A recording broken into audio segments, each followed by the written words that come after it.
Everybody, welcome back to our channel.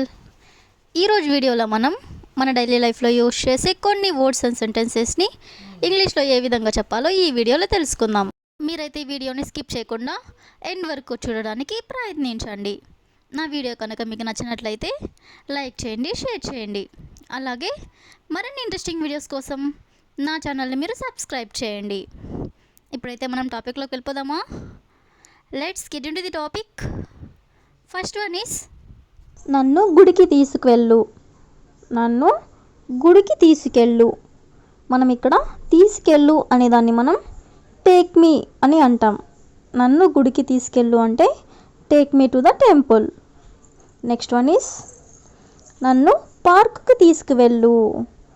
నన్ను పార్కుకి తీసుకువెళ్ళు. So దీన్ని ఇంగ్లీష్లో take me to the park. Next one is అతనిని చెన్నైకి తీసుకువెళ్ళు.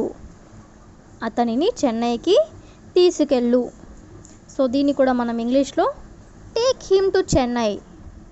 టేక్ హిమ్ టు చెన్నై అంటే అతనిని చెన్నైకి తీసుకెళ్ళు అని.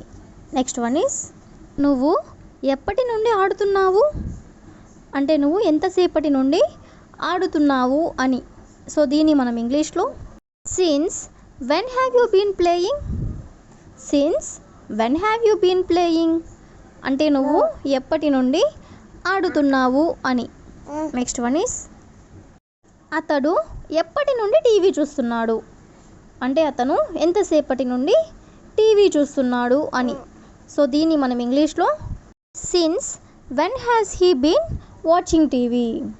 Since when has he been watching TV అంటే అతడు ఎప్పటి నుండి టీవీ చూస్తున్నాడు అని. నెక్స్ట్ వన్ ఈస్ ఆమె ఎప్పటి నుండి చదువుతున్నది. ఆమె ఎప్పటి నుండి చదువుతున్నది. సో దీన్ని కూడా మనం ఇంగ్లీష్లో ఏ విధంగా చెప్పాలంటే since when has she been studying.